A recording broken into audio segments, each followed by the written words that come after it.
Hi மக்களே, நம்ம சேனலில் இன்றைக்கி தேங்காய் பாலை வச்சு ஒரு அருமையான சுவையான சிக்கன் பிரியாணி செய்ய போகிறோம். கீ கூட நான் சேர்க்கல. சில பேருக்கு கீ அந்த வாசனை பிடிக்காது, அதனால் நான் நெய் சேர்க்காமல் எண்ணெயிலே செஞ்சுருக்கேன். எப்படின்றத பார்க்கலாம். அதுக்கு முன்னாடி நம்ம சேனலை சப்ஸ்கிரைப் பண்ணிடலாம். நான் ஒரு பவுலில் 3.5 கப்பு அரிசி எடுத்து நல்லா வாஷ் பண்ணி ஒரு 15 நிமிஷம் ஊற வச்சுருந்தேன்.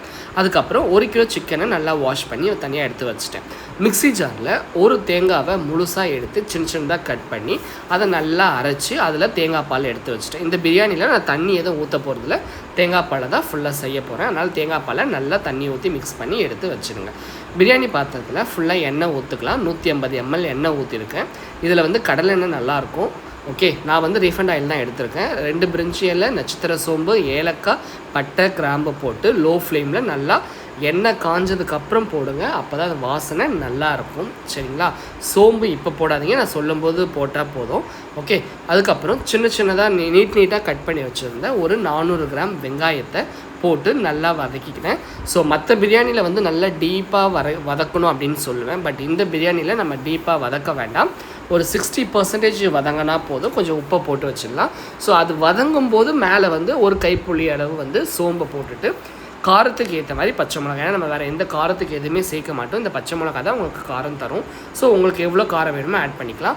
1 கைப்பிடி அளவு புதினா எடுத்திருக்கேன். ஸோ அப்போது 2 கைப்பிடி அளவு கொத்தமல்லி எடுத்திருக்கேன். புதினா கம்மியாக போட்டு கொத்தமல்லியை அதிகமாக போட்டுக்கோங்க. அதுக்கப்புறம் 150 இஞ்சி பூண்டு பேஸ்ட்டு நான் ஃப்ரெஷ்ஷாக அரைச்சி வச்சுருந்தேன். இஞ்சியை விட பூண்டு அதிகமாக இருக்கட்டும். ஏன் அப்படின்னா எல்லாம் நெஞ்சு கரைக்கும்.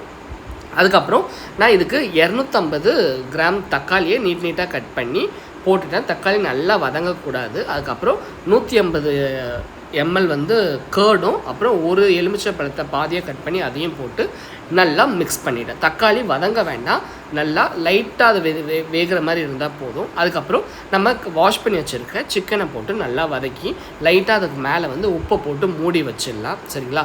ஸோ தண்ணி எதுவும் ஊற்ற வேண்டாம். அந்த சிக்கன்லேருந்தே தண்ணி நல்லா அது என்ன ஆகும்னா நல்லா குக் ஆகி வரும். ஸோ அதுக்கப்புறம் நீங்கள் மூடி வச்சுட்டு ஓப்பன் பண்ணிங்கன்னா அந்த ஸ்மெல்லே ஓரளவுக்கு உங்களுக்கு அந்த ஃப்ளேவர் வர ஸ்டார்ட் ஆகிடும். அதுக்கப்புறம் மெயினாக இதில் தேங்காய் எண்ணெய் சேர்க்க வேண்டாம், தேங்காய் பாலில் தான் செய்ய போகிறோம். ஓப்பன் பண்ணி நல்லா கிளறி விடலாம். ஓகேங்களா? செய்யும்போதே எப்படா ரெடி ஆகும் அப்படின்ற மாதிரி தான் இருக்கும். பாருங்கள், அந்த தண்ணியெல்லாம் பிரிஞ்சு நல்லா வருது. நான் 3.5 உலக்கு அரிசி எடுத்தனால நான் 7 உலக்கு தேங்காய் பால் எடுத்துக்கிட்டேன். சரிங்களா? குக்கர்லனா நம்ம 1 உலக்கு கம்மியாக ஊற்றலாம். நான் பாத்திரத்தில் செய்கிறனால அப்படியே டபுளாக எடுத்துக்கலாம். 3.5 உலக்கு அரிசினா அது 7 உலக்கு தேங்காய் பால் ஊற்றி மூடி வச்சிட்டேன். ஸோ அந்த தேங்காய் பால் நல்லா கொதித்து வரும்போது அரிசியை போடுங்க. கொதிக்கிறதுக்கு முன்னாடி அரிசி போட்டுறாதீங்க. சாப்பாடு சீக்கிரம் வேகாது, குழஞ்ச மாதிரி ஆகிடும். சரிங்களா? நல்லா கிளறி விட்டுட்டு ரொம்ப ஸ்பீடாக கிளறாமல் பொறுமையாக கிளறிட்டு உப்பு காரம் கரெக்டாக இருக்கான்னு பாருங்கள். இன்கேஸ் காரம் உங்களுக்கு பத்தாமல் தேங்காய் பாலால் ஸ்வீட்டாக தெரிஞ்சுது அப்படின்னா ஒரு 4 பச்சை மிளகாவை அரைச்சி அதில் ஆட் பண்ணிக்கோங்க. ஸோ இப்போ பாருங்கள், தண்ணி நல்லா வத்திடுச்சு, அரிசி 80% வெந்துடுச்சு. இப்போ தம் கட்டிடலாம். சரிங்களா?